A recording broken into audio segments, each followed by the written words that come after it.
مسلسل بند کر دیا جائے گا اور فلسطینی جو ہے وہ مجبور ہو جائیں گے اور خوراک کے بدلے میں کیا اسرائیلی قیدی ہیں ان کو رہا کرنا شروع کر دیں گے. تو القسام بریگیڈ نے، حماس نے کلیئر کر دیا ہے کہ ایسا کچھ نہیں ہونے والا ہے، چاہے ہم بھوکے مر جائیں لیکن ہم اسرائیلی قیدیوں کو ایسے رہا نہیں کریں گے جب تک کہ فائر بندی نہیں ہوگی، جنگ بندی نہیں ہوگی اور اسرائیل جو ہے وہ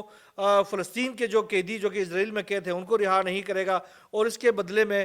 جنگ بندی نہیں کرے گا ایک خاص وقت کے لیے، ایک خاص دنوں کے لیے، تب تک کوئی اسرائیلی قیدی جو حماس کی قید میں ہے وہ رہا نہیں ہوگا. اسرائیل نے زبردستی ان کو رہا کرانے کی کوشش کی تو یہ قیدی جو ہیں وہ کفنس میں اپنے گھروں تک پہنچ جائیں گے. یہ حماس نے کلیئر کر دیا ہے. دوسری طرف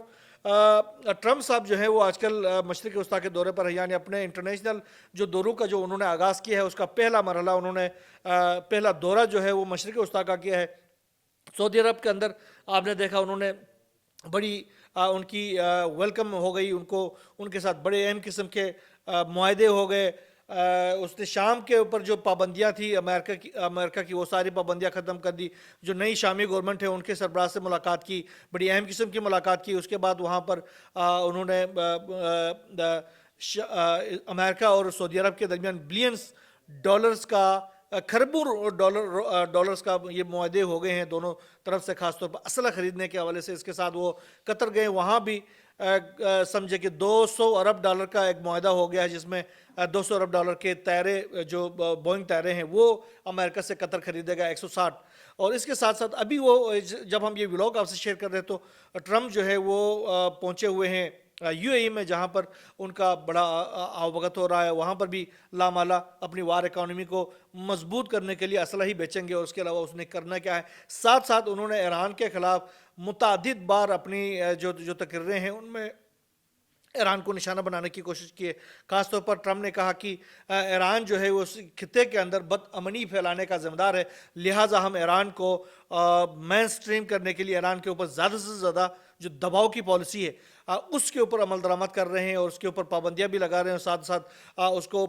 مذاکرات کے ٹیبل پہ بھی لے کے آئے ہیں. اور ہم جو ہے اس کو بدامنی پھیلانے سے روکنے کے لیے مسلسل اس کے اوپر دباؤ کی جو پالیسی ہے وہ جاری رکھیں گے. تو اس سلسلے میں ابھی ڈونلڈ ٹرمپ نے ایران کے بیلسٹک میزائل پروگرام سے متعلق کچھ 5 افراد اور تقریباً 10 جو ادارے ہیں ان کے اوپر بھی پابندیاں عائد کر دی ہے. اچھا، ان اداروں میں کچھ چائنیز کمپنیاں بھی ہیں جن کے اوپر ایران کے بیلسٹک میزائل کے ساتھ منسلک ہونے کا الزام لگا کر ان کے اوپر بھی پابندی عائد کر دی ہے. دوسری طرف ایران کے جو صدر ہیں مسعود پزشکیان، انہوں نے کہا کہ ہم جو ہے وہ آپ کی گنڈا گردی میں نہیں آنے والے، آپ جو کرنا چاہتے کریں، آپ پابندیاں لگانا چاہتے ہیں بھلے پابندیاں لگا دیں. آپ کی جو پابندیاں ہیں وہ ہمارے لیے نعمت ہیں، ہم آپ کی پابندیوں کو اپنے لیے نعمت سمجھتے ہیں، کیونکہ جب ہمارے اوپر جب پابندی لگتی ہے تو ہم اپنے انڈیجینیس جو کیپیبلٹیز ہے ان کو ہم مزید بڑھاوا دیتے ہیں، ہم خود کفالت کی طرف جاتے ہیں. تو ہمارے لیے کوئی مسئلہ نہیں ہے، آپ پابندیاں لگاتے جائیں، ہم خود کفالت حاصل کرتے جائیں گے. تو یہ دھمکیاں شمکیاں ہمیں نہ دے دیں. جنگ کرنا ہے تو ہم جنگ کے لیے بھی تیار ہیں اور اس کے لیے ہم آپ کو وہ کرارا جواب دے دیں گے کہ آپ کی نسلیں یاد کریں گے. بہرحال اس حوالے سے بھی ایران کے جو سپاہ ہے، پاسداران کے جو انقلاب کے جو قدس فوج کے سربراہ ہیں جنرل اسماعیل کانی، وہ بھی انہوں نے اپنے انٹرنیشنل دورے شروع کر دیے اور پہلے مرحلے میں وہ پہنچے ہیں عراق میں، جہاں پر انہوں نے بغداد میں جو حکام ہے، اسپیشلی ان کے جو فوجی حکام ہیں، ان کے ساتھ اہم ترین ملاقاتیں کی ہیں، جس میں خاص طور پر مشرق وسطیٰ کی جو پریویلنگ صورتحال ہے اور ٹرمپ کے دورے کے بعد جو صورتحال وہاں پیدا ہونے والی ہے ابھی آگے، اس کے حوالے سے وہ ملاقاتیں کریں گے، ان کے ساتھ مذاکرات کریں گے. دوسری طرف اگر ہم وہاں سے رخ کریں تو ایران اور یورپ کے درمیان جو جیسی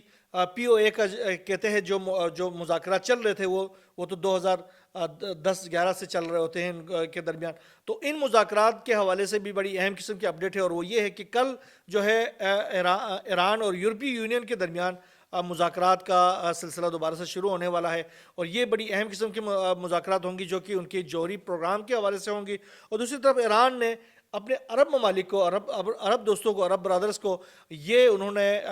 یہ آفر دی ہے کہ وہ آئیں اور ایران کے ساتھ مل کر یورینیم انریچمنٹ کے اوپر کام کریں، اور ہم آپ کو ایٹمی ٹیکنالوجی بھی دینا چاہتے ہیں، یورینیم انریچمنٹ کی تمام فیسلٹیز بھی ہم آپ کو دینا چاہتے ہیں۔ آج آپ ٹرمپ کے جھانسے میں نہ آئے اور ہمارے ساتھ آ کر تجارت کریں۔ یہ تو ٹرمپ کی جو دورے کے جو مضر اثرات ہیں ان کو مین اسٹریم کرنے کے لیے ایران نے پری ایمپٹیو اسٹرائک کے طور پر ان کو ایک آفر دی ہے۔ اگر عرب ممالک جو ہیں وہ اگر ایران کے اس آفر کو قبول کرتے ہیں تو مستقبل کے اندر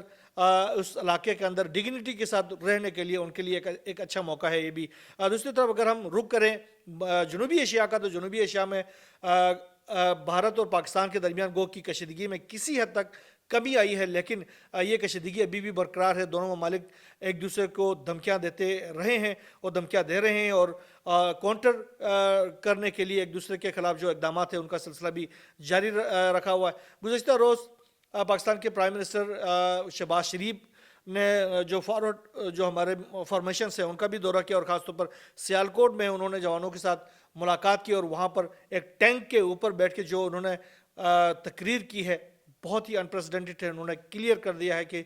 مودی سرکار جو ہے وہ اگر یہ سوچتے ہیں کہ وہ آگے کوئی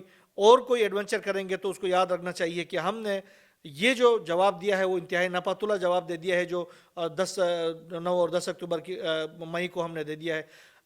بہت ناپاتولہ دیا ہے، بہت احتیاط سے دیا ہے، بہت کوشش کی ہے کہ آپ کو ہم بچا سکیں۔ اب اگر آپ نے دوبارہ سے کوئی اس طرح کی کوشش کی تو ہم آپ کو چھوڑیں گے نہیں، اور یہ یاد رکھیں کہ پانی ہماری لائف لائن ہے۔ پانی کے اوپر آپ نے کوئی کوشش کی کہ پانی کو روکنے، پانی کو ڈائیورٹ کرنے کی کوشش کی تو ہم اس کو جنگ تصور کریں گے۔ ہم نے پہلے ہی کہا ہے، اور اس کے اوپر جو سزا آپ کو ملے گی اس کا آپ تصور بھی نہیں کر سکتے ہیں۔ اس کے ساتھ ہی ٹائمز آف انڈیا نے ایک انکشاف کیا ہے کہ جو سائبر حملے 9 اور 10 مئی کی رات میں بھارت کے اوپر ہو گئے تھے، جس میں بھارت بالکل جام ہو گیا تھا۔ 90% جو اس کی 70% کہا گیا کہ ہمارے حکام کی جانب سے کہ بھارت کی بجلی کا جو نظام ہے وہ تباہ ہو گیا تھا۔ تو اس کے حوالے سے انہوں نے ایک انکشاف یہ کیا ہے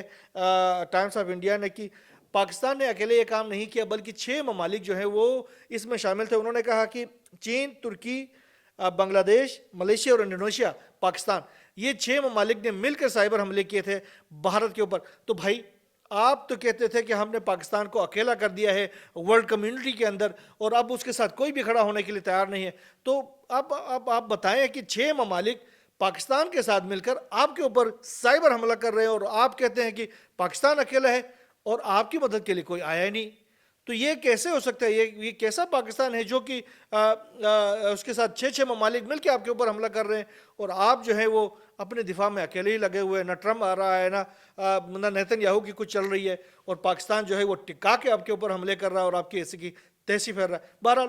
جو بھی نئی ڈیولپمنٹ مشرقی وسطیٰ کی صورتحال کے حوالے سے، جنوبی ایشیا کی صورتحال کے حوالے سے